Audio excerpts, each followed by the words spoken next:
Engkau ajaib dalam hidup kami. Sungguh ajaib dalam hidup kami Engkau Tuhan.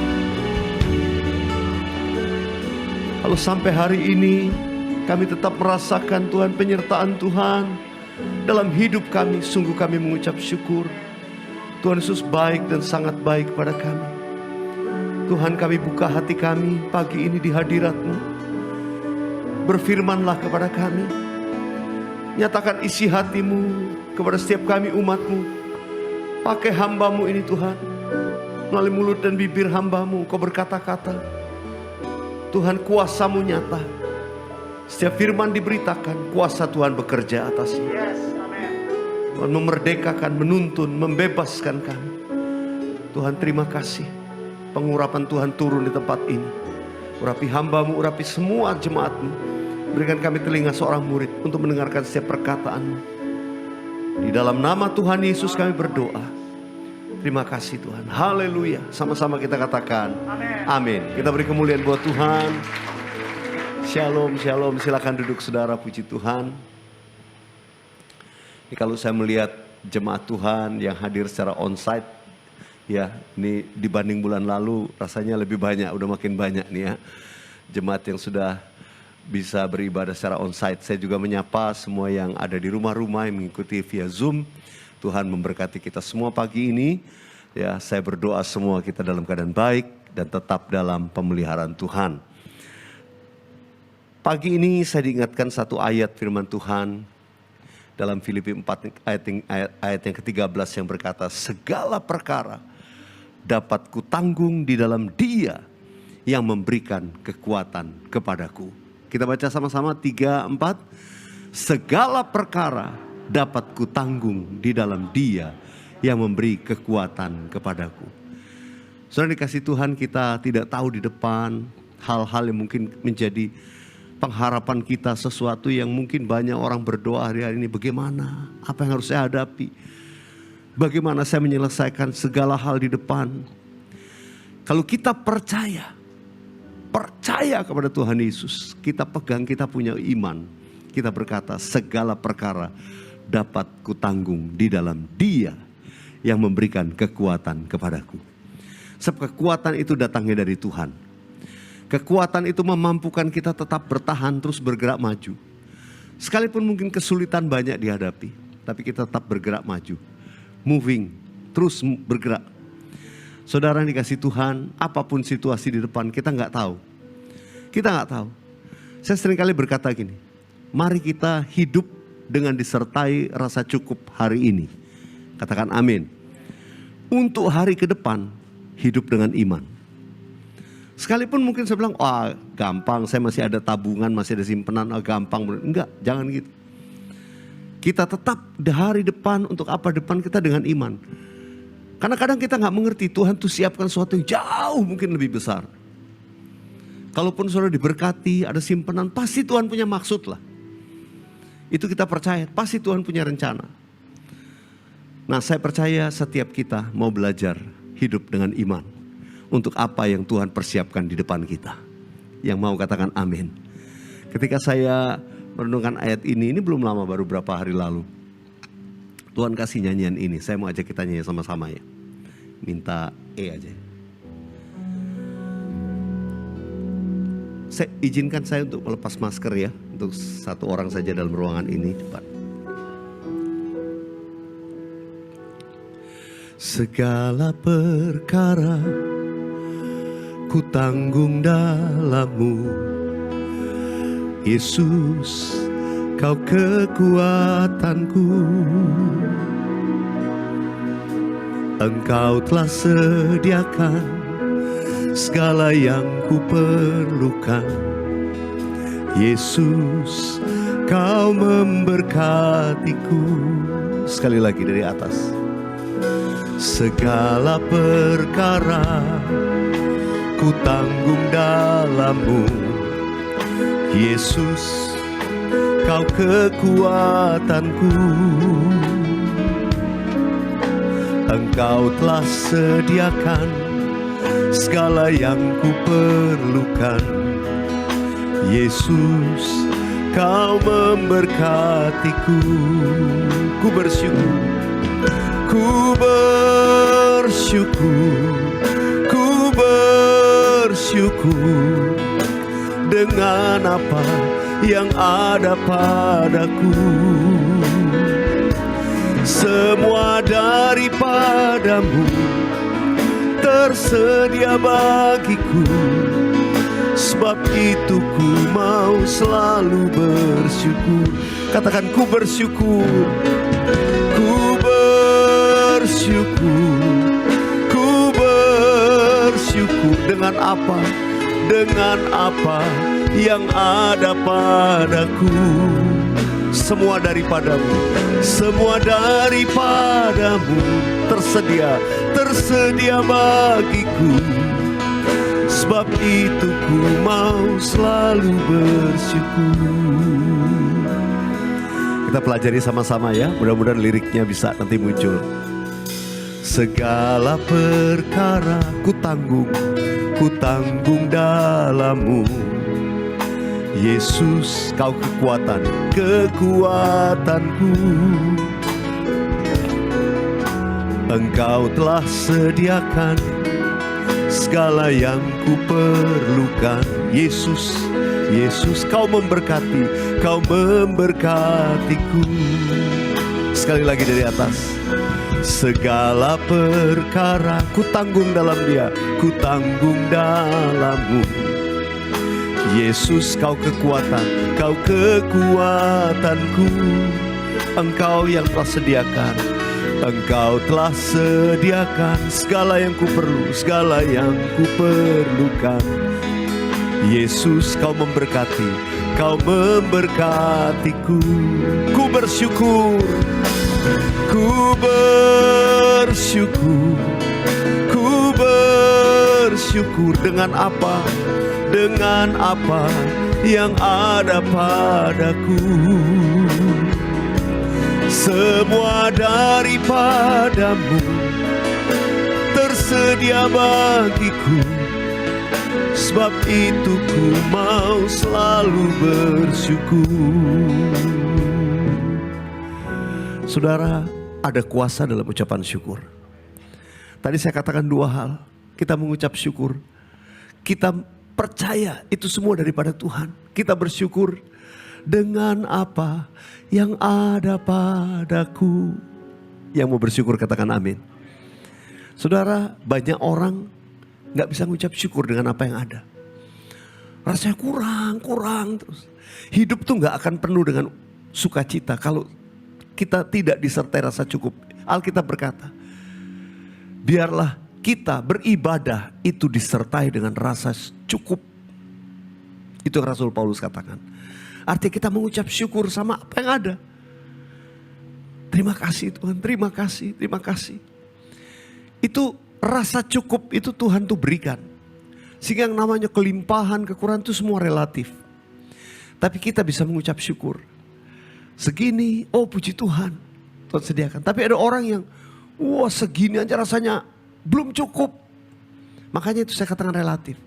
Tapi Tuhan ajar kita untuk mengucap syukur dengan apa yang ada pada kita. Katakan amin. Untuk yang belum ada, atau sesuatu yang belum kita lalui di depan kita, di situ kita diajar untuk hidup dengan iman. Boleh katakan amin. Mari angkat tangan kita, katakan ku bersyukur. Ku bersyukur, ku bersyukur dengan apa yang ada padaku. Semua daripadamu, semua daripadamu tersedia bagiku. Sebab itu ku mau selalu bersyukur. Sekali lagi angkat suaramu, katakan ku bersyukur, ku bersyukur dengan apa yang ada padaku. Semua daripadamu, semua daripadamu tersedia bagiku. Amin. Sebab itu ku mau selalu bersyukur. Sebab itu ku mau selalu bersyukur. Sekali lagi katakan. Sebab itu ku mau selalu bersyukur.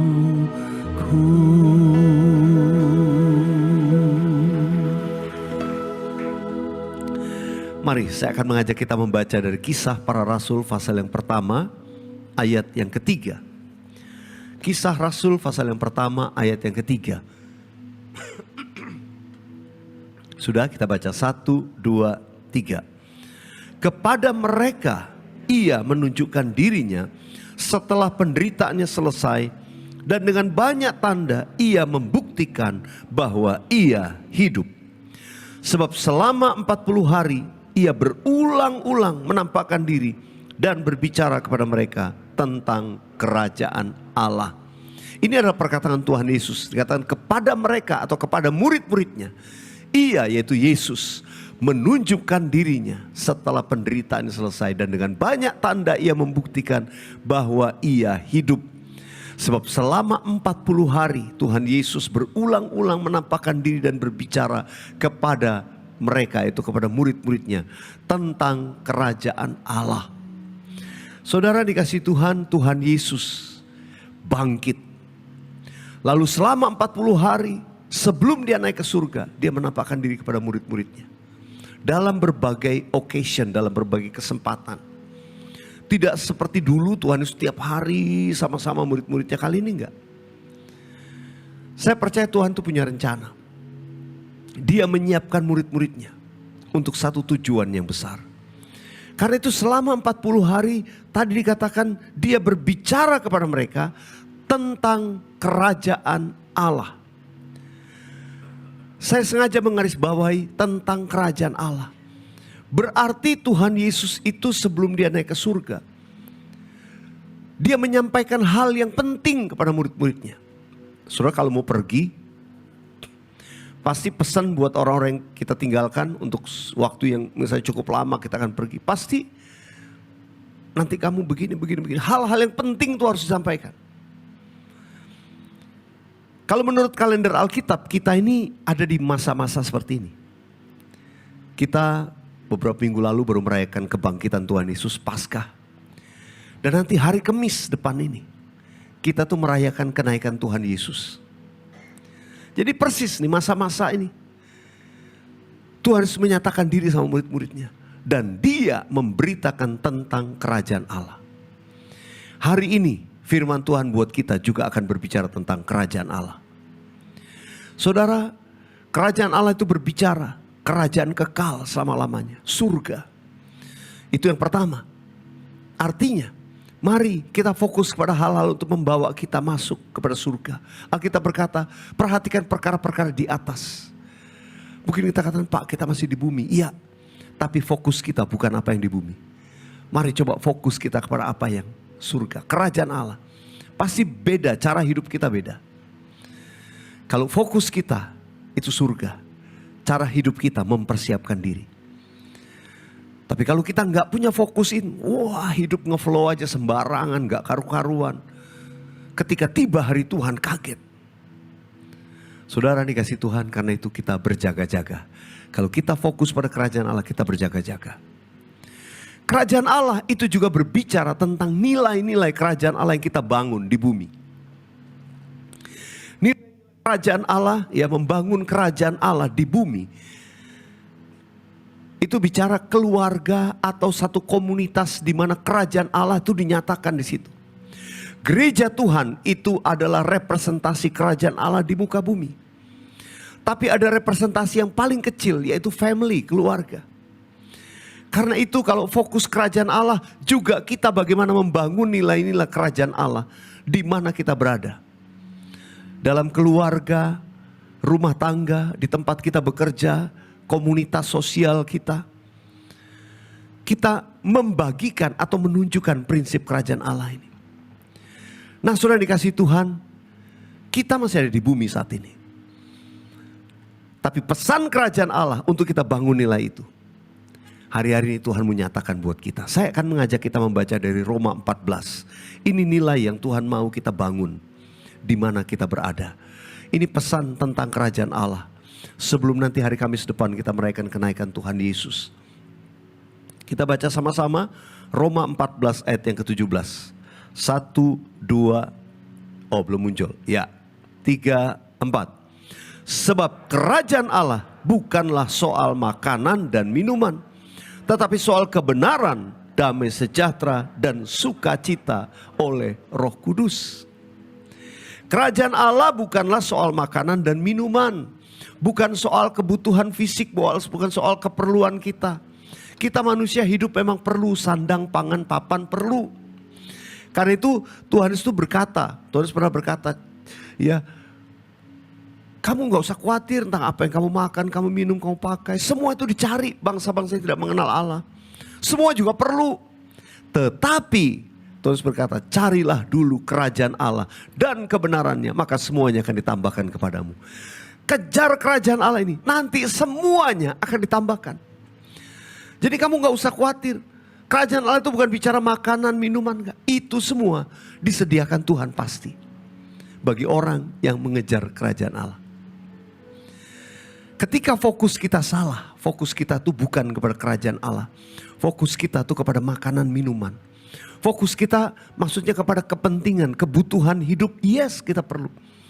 Tapi ada orang yang fokusnya ke situ terus. Gimana dapat uang, gimana bisa banyak uang, gimana bisa begini, bagaimana. Itu terus fokusnya, hati-hati saudara. Dunia ini makin jahat. Penyesatan di mana-mana. Saya hari-hari ini kalau doain orang jemaat yang ngalami, waduh itu yang namanya pinjaman online. Gak bisa mengembalikan, stres. Ada yang mau bunuh diri. Saudara, itu semua tipu muslihat. Kenapa? Ketika fokus kita kepada makanan dan minuman kita tidak berharap sama Tuhan, akhirnya apa aja juga, oh ini bisa nih, oh ya udah. Gak tahu itu jerat, bahaya saudara. Karena fokus yang salah. Ngejar cuan, wah nih bisa dapat untung cepet nih, mau dapat duit cepet nih, nanam sini nih cepet nih. Saudara hati-hati. Yang namanya tawaran-tawaran yang high gain atau yang kayak menguntungkan cepat itu high risk. Itu hukumnya high risk, high gain. Jadi kalau ada kayak gitu-gitu hati-hati saudara. Nah orang yang terjerat adalah orang yang fokusnya selalu cuma itu aja. Wah. Saudara hari-hari ini bukan rahasia lagi. Banyak yang jadi korban. Kita tahu di media kok muncul. Dan yang menyedihkan saya banyak anak-anak Tuhan. Ternyata bukan cuma jemaat Tuhan. Saya sedih. Pengerja juga kena. Dan lebih sedih lagi bukan pengerja aja. Hamba Tuhan. Waduh. Saudara dikasih Tuhan. Itu kalau fokus kita nggak pada kerajaan Allah. Fokusnya pada makanan minuman. Kebutuhan hidup. Yes kita perlu di bumi kok. Tapi percayalah Tuhan pasti pelihara kita. Alkitab udah jelas kok. Kalau mau diberkati, ya bekerja. Rajin, itu hukum dunia. Kedua, kalau mau diberkati, rajin menabung, hidup hemat. Jangan berfoya-foya hidup. Jaga gaya hidup kita, hidup dengan ucapan syukur. Itu bisa mengumpulkan. Dan yang ketiga yang paling penting, menabur. Karena itu hukum Alkitab. Hanya orang yang menabur yang akan menuai. Wah mau bisa nggak pernah nabur gimana? Sudah dikasih Tuhan, saya nggak khotbah soal ini. Tapi saya mau mengajak kita sadar. Kalau fokus kita salah. Fokus kita kepada ini. Kita bisa keluar dari rencananya Tuhan. Akhirnya hidupnya malah jadi nggak karu-karuan. Saya ketemu melayani dan mendoakan orang-orang yang hari ini lagi ngalami stres. Udah kadung, wah nanam uang. Langsung, waduh bisa dapat cuan nih. Wah bisa nih saya nyicil rumah nih. Beli rumah nyicil rumah. Gak tahu cuan baru sekali dua kali. Tiba-tiba saudara itu yang namanya trading lah, robot trading lah apa segala macam. Tiba-tiba das hilang. Gimana? Langsung stres ke depan. Padahal pinjaman juga banyak. Apalagi yang melakukan trading pakai duit minjem lagi. Waduh. Itu ada saudara. Saya berdoa gak ada di tempat ini. Aminnya kok dikit. Oh puji Tuhan. Saudara, kita mesti sadar. Kita hidup di dalam dunia yang hari-hari itu makin jahat. Karena itu fokus kita. Ayo kerajaan Allah. Semuanya Tuhan janji nanti akan ditambahkan kepadamu. Yang mau berikan tepuk tangan buat Tuhan Yesus. Carilah dulu kerajaan Allah dan kebenarannya, maka semuanya kan ditambah padamu. Haleluya, haleluya. Sekali lagi sama-sama. Carilah dulu kerajaan Allah dan kebenarannya, maka semuanya kan ditambah padamu. Amin. Haleluya, haleluya, haleluya, haleluya,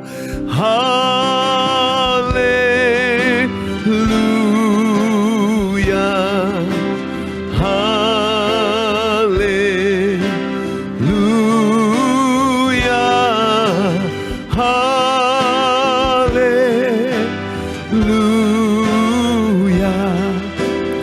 haleluya, haleluya.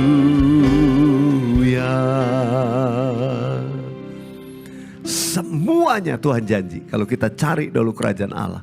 Semuanya. Saudara bisa sebutkan semuanya itu apa? Untuk sekolah anak-anak, untuk menyelesaikan rumah, kendaraan, untuk mencapai satu target di tempat pekerjaan, semuanya. Kesehatan, kebutuhan sandang pangan papan, semuanya. Itu yang Tuhan janji akan disediakan kepadamu. Yang percaya katakan amin. Apa itu kerajaan Allah? Tadi katakan bukan soal makanan minuman. Tapi ada 3 hal.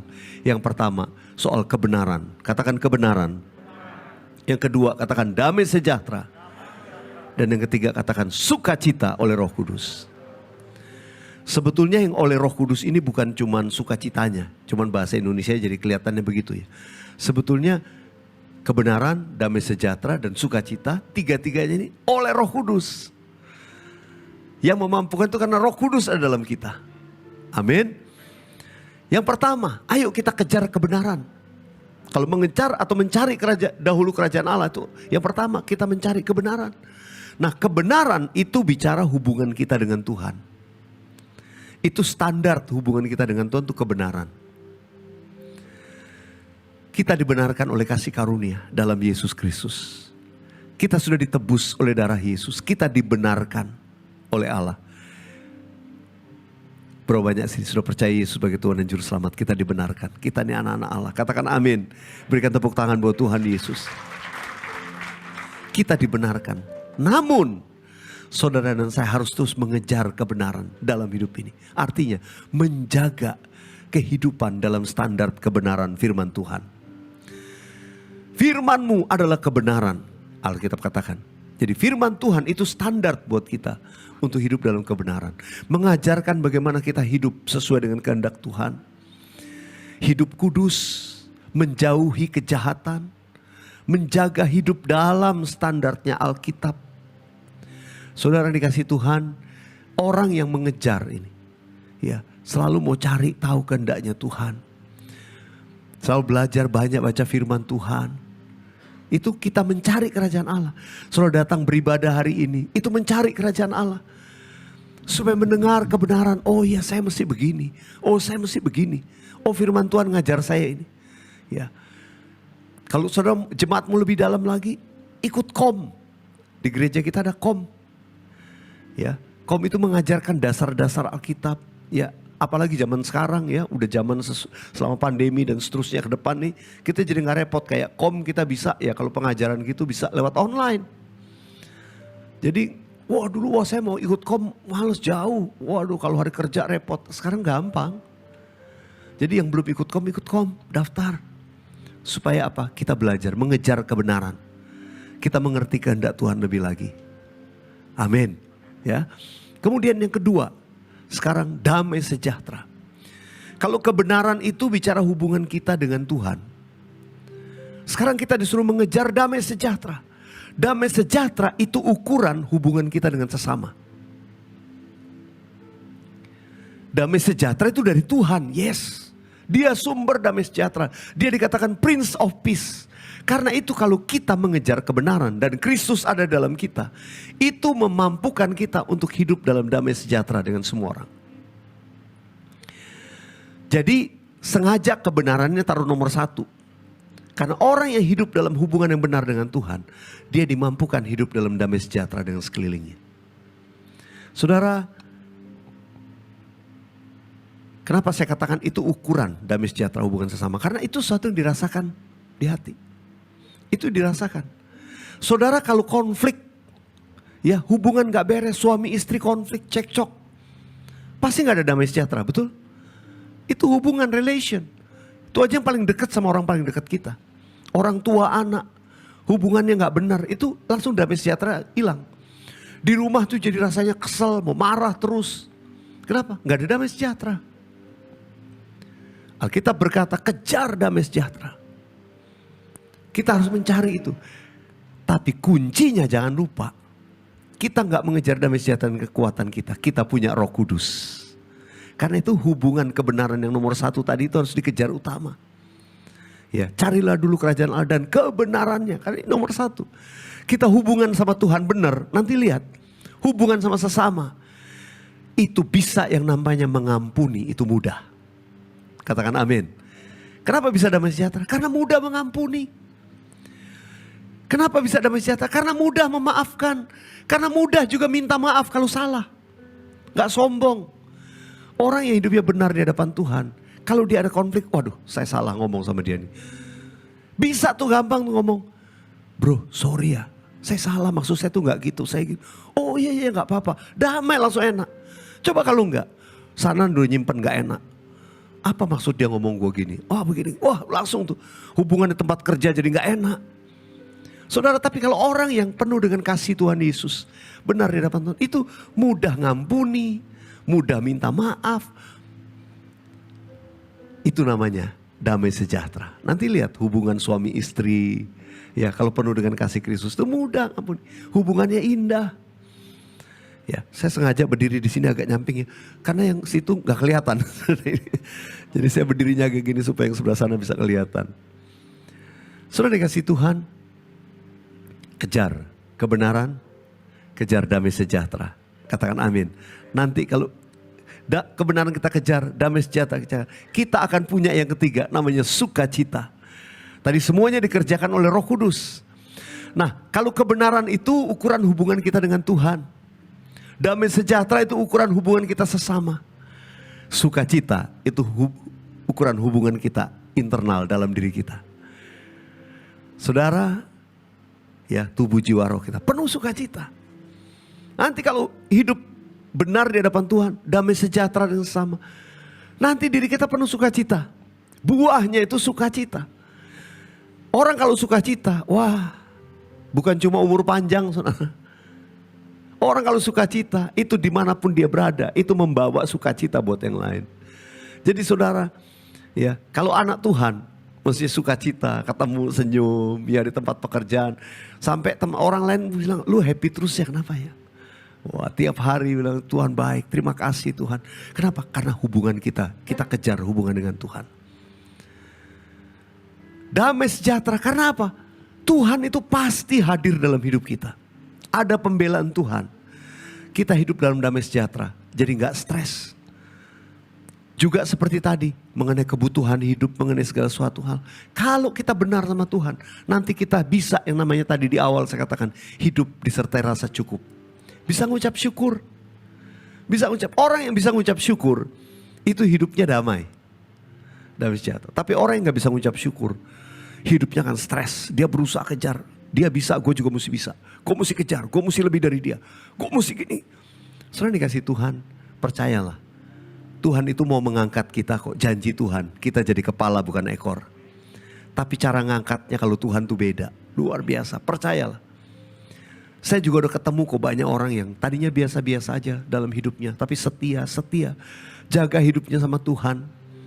Dan salah satu yang rahasianya, orang yang diangkat tinggi sama Tuhan, itu kebanyakan orang yang punya generosity. Generosity itu artinya apa? Suka memberi, suka menolong orang lain. Itu saya ketemu. Itu yang namanya kalau nolong orang kadang-kadang tuh, wah, dia lihat, dia doa, Tuhan sejahtera ya, saya tolong. Kadang-kadang gak hitung-hitungan. Tuhan yang hitung-hitungan sama dia jadinya. Waduh, ini udah nabur, diberkati. Makin diberkati. Tetap hidupnya tenang saja. Saudara, ketika diberkati gak langsung wah gue begini, gue mesti kelihatan hebat. Saudara, hati-hati di dunia ini yang sama namanya flexing. Udah gak rahasia lagi, banyak yang tahu namanya flexing. Tahu flexing, saudara? Mencoba memunculkan diri kita sebetulnya dalam kebohongan.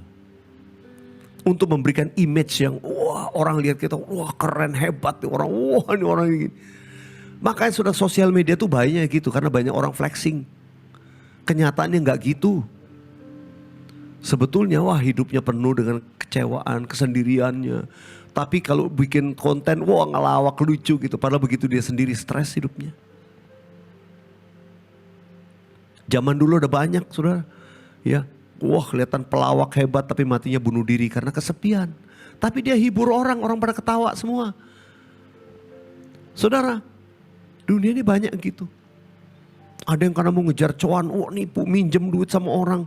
Udah habis minjem, cuma buat nyewa tempat. Wah dibikin bagus, pinjem alat, pinjem ini macam-macam semua pinjem. Uangnya juga pinjem. Lalu kemudian minta, ada sama bank datang, ninjau tempatnya. Padahal itu tempat bukan punya dia, pinjaman semua. Itu namanya flexing, bohong.